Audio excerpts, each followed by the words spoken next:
قالت وزيرة الدفاع الأوكرانية أن الجيش الروسي خسر 27 طائرة حربية و26 مروحية و146 دبابة في الأيام الثلاثة الماضية.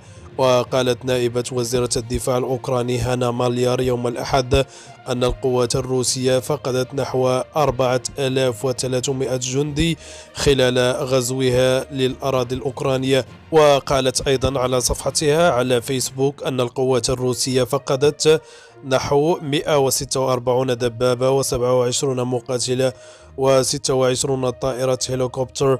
وفيما يبدو أن روسيا سقطت في فخ أوكرانيا بعدما ظنت أن هزيمتها واستسلامها أمام الترسانة العسكرية الروسية هي مسألة ساعات لا غير.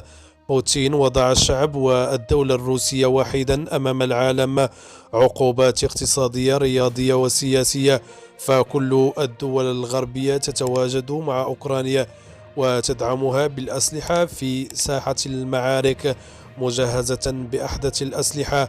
ودعوة الرئيس الروسي لقوات الردع النووي للاستعداد ليست سوى بداية لرقصة الديك المذبوح.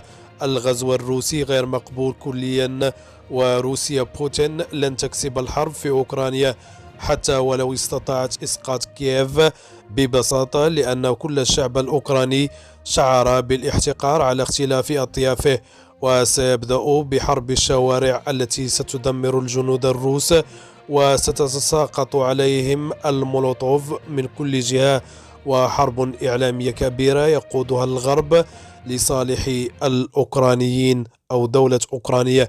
نشكركم على حسن المتابعة.